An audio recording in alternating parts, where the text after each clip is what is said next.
श्री स्वामी समर्थ. महाराष्ट्रातील 3.5 शक्तिपीठात तुळजापूरच्या तुळजाभवानी मातेचे महत्त्वाचे स्थान आहे. तुळजापूर येथील नवरात्र उत्सव काळात मूर्तीला पालखीमधून सीमोल्लंघन केले जाते. छत्रपती शिवाजी महाराज यांच्या भोसले घराण्यासह राज्यातील अनेकांचे कुलदैवत असलेल्या कुलस्वामिनीच्या मंदिरातील प्रथा परंपरा शेकडो वर्षापासून आजही भक्तिभावाने अखंडपणे जोपासल्या जात आहेत. सीमोल्लंघनानंतर कोजागिरी पौर्णिमेपर्यंत देवीला पलंगावर निद्रिस्त अवस्थेत ठेवले जाते. ही परंपरा जोपासण्यासाठी लागणारी पालखी व पलंग पुरवण्याचा मान अहमदनगर शहराला लाभला आहे. तुळजापूरच्या तुळजाभवानी मातेला लागणारा पलंग आणि पालखी घेऊन येण्याचा मान नगर तालुक्यातील बुराणनगर गावाला आहे. येथील रहिवासी भगत यांना पालखीचा तर नाले गावातील पलंगे यांना पलंगाचा मान मिळालेला आहे.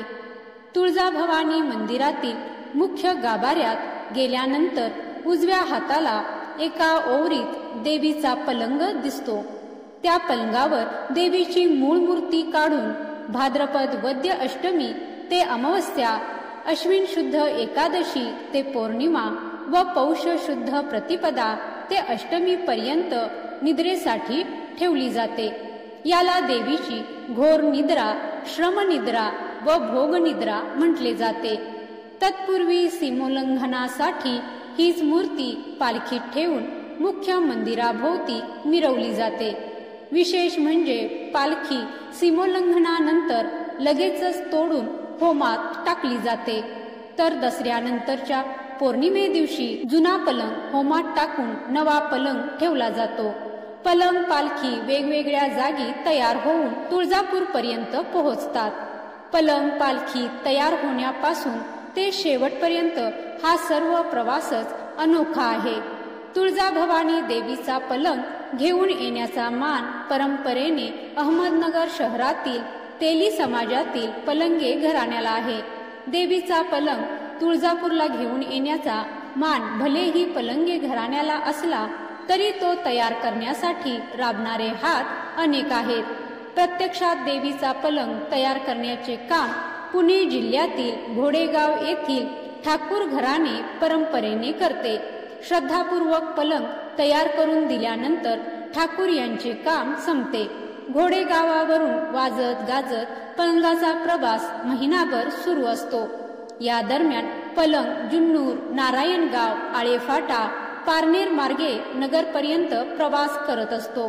अगदी घटस्थापनेच्या दिवशी पलंग अहमदनगरमधील तुळजाभवानी मंदिरात दाखल होतो. 2 दिवस मुक्काम केल्यानंतर 3ऱ्या माळेला पलंग नगरजवळील भिंगार येथील हनुमान मंदिराकडे प्रस्थान करतो. याच वेळी राहुरी येथे तयार झालेली देवीची पालखी भिंगारमध्ये दाखल होते. अतिशय नयनरम्य सोहळ्यात तेथे पलंग आणि पालखीच्या भेटीचा सोहळा संपन्न होतो. तेथून पुढे तुळजापूरला पलंग घेऊन जाण्यासाठी नगर जिल्ह्यातील खुंटेफळ, चिंचोडी, पाटील, सय्यदपीर आणि कुंडी या 4 गावचे लोक मानकरी म्हणून सोबत असतात.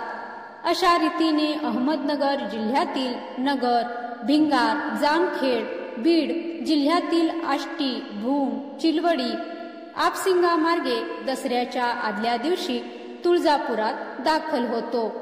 ज्याप्रमाणे तुळजाभवानीची मूळ मूर्ती काढून पलंगावर झोपवली जाते, दरवर्षी सीमोल्लंघन खेळण्याकरिता मूर्तीला पालखीतून मुख्य मंदिर परिसरातून प्रदक्षिणा काढून मिरवले जाते. ही पालखी आणण्याचा मान अहमदनगर शहरालगत असणाऱ्या बुराणनगर भागातील भगत नावाच्या एका तेली घराण्याकडे आहे. पलंगाप्रमाणे पालखी तयार करण्याची कथाही काही वेगळीच आहे. त्यानुसार तुळजाभवानीच्या दरबारात पालखी आणून ती मिरवण्याचा मान भिंगाऱ्यांच्या तेली घराण्याला आहे. फार पूर्वी तुळजाभवानीची पालखी नगरजवळील हिंगण गावाला तयार व्हायची. पुढे अहिल्यादेवी होळकरांच्या घोगरे नावाच्या सरदारांनी पालखी तयार करण्याचा मान स्वतःकडे घेऊन आपले जहागिरीचे ठिकाण असणाऱ्या राहुरीत ती तयार करण्याची प्रथा सुरू केली. पालखीच्या तयारीतही अनेक मानकरी आहेत. त्यानुसार दरवर्षी भाद्रपद प्रतिपदेला पालखीसाठी लागणारे लाकूड राहुरीच्या म्हेत्रे म्हणजे माळी घराण्याकडून येते. कदमांकडून पालखीसाठीचे उभे लाकूड ज्याला शिपाई म्हटले जाते तेच फक्त देण्यात येते. पालखीच्या खालच्या बाजूला बोरीचे लाकूड तर इतर लाकूड पूर्णपणे सागवानाचे असते. ते राहुरीतील पटेल सॉ मिलवाले द्यायला लागले. खांद्यासाठीचा मोठा दांडा असतो तो जुनाट वापरला जातो. पालखीचे लाकूड मिळाल्यानंतर ती तयार करण्याचा मान राहुरीतील कै उमाकांत सुतारांच्या घराण्याला आहे. यावेळी लाकडाची कतई करण्याचे काम धनगर समाजातील भांड घराणे करते, तर लोहाराचे रणसिंग घराणे खिळेपट्टी करते. अशा रीतीने पालखी तयार झाली की तिची सुताराकडून विधिवत पूजा करून तेली समाजातील धोत्रे घराणे पालखीला राहुरीतील तुळजाभवानी मंदिरात घेऊन जातात. यावेळी दिवे कुंभार पुरवितात तर तेली तेल देतात. खाली घोंगडी हंतरण्याचे काम धनगर समाज करतात. राहुरीतील तुळजाभवानी मंदिराकरिता धोंडीबाग भोगरे यांनी स्वतःची जागा दान केलेली आहे. देवीचे पुजारी पण धोत्रे नावाच्या तेली बांधवांकडे आहे. भाद्रपद पौर्णिमेला पालखी नगरजवळील भिंगार गावाकडे रवाना होते. ती नदी पार करून देण्याचा मान कोळी समाजाला आहे. यावेळी ढोर आणि चांभार समाज मशाल धरतात. सुपा, पारनेर, हिंगणगाव नगरमार्गे 40 गावातून तिसऱ्या माळेला पालखी भिंगार गावात दाखल होते. घटस्थापनेच्या तिसऱ्या दिवशी भिंगारमध्ये पलंग पालखीची अभूतपूर्व भेट झाल्यानंतर दोन्ही तुळजापूरच्या दिशेने रवाना होतात. जामखेड, आष्टी, भूम, चिलवडी, अपसिंग मार्गे सतत 24 तास पलंगाचा प्रवास पूर्ण होऊन दसऱ्याच्या दिवशी संध्याकाळी पलंग तुळजापुरात दाखल होतो. पूर्वी पालखी ही याच पद्धतीने यायची, मात्र अलीकडे ती गाडीतून थेट दाखल होते. पलंग आणि पालखी टेकवण्याकरिता तुळजापुरातील शुक्रवार पेठेत स्वतंत्र ओट्याची व्यवस्था केलेली आहे. रात्री उशिरा पलंग आणि पालखीची तुळजापूर गावातून स्वतंत्रपणे मिरवणूक निघते. अगदी पहाटेच्या सुमारास पलंग आणि पालखी तुळजाभवानी मंदिरात दाखल होतात. देवीचे सीमोल्लंघन हे दसऱ्याच्या दुसऱ्या दिवशी पहाटे सूर्योदयाबरोबर होत असल्याने मंदिरात प्रचंड गर्दी होत असते. याच वेळी मंदिरातील भोपे पुजारी देवीला 108 साड्यांचे वेष्टन गुंडाळून पालखीत ठेवतात.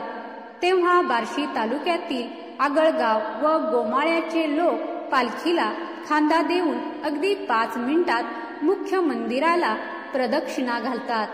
तेव्हा अपसिंग्यांचे डांगे देवीवर छत्री धरतात. माया मोर्तबचा मुखवटा, करगणचे क्षीरसागर तेली, कर्जतचे सुतार दिवटी घेऊन देवी पुढे चालतात, तर राहुरीचे मुस्लिम पलंगाच्या पुढे वाद्य वाजवत तो मुख्य मंदिरापुढे आणून ठेवतात. देवीची एक प्रदक्षिणा पूर्ण झाल्यानंतर पालखीतून उचलून देवीला पलंगावर झोपविण्यात येते. तेव्हा हा पलंग देवीच्या मुख्य गाभाऱ्यात ठेवण्यात येतो. पालखीची मिरवणूक झाली की अगदी विधीपूर्वक त्याचे वरचे दांड काढून पालखी मोडून होमात टाकली जाते. तर पुढील पौर्णिमेपर्यंत म्हणजे 4 दिवस पलंगावर झोपल्यानंतर पुन्हा देवीची सिंहासनावर प्रतिष्ठापना झाल्यानंतर पौर्णिमेला पलंग तोडून तोही होमात टाकून नष्ट केला जातो. अगदी सन्मानपूर्वक पलंग आणि पालखीचा प्रवास पुणे आणि नगर जिल्ह्यात सुरू होऊन मंदिरात समाप्त होतो.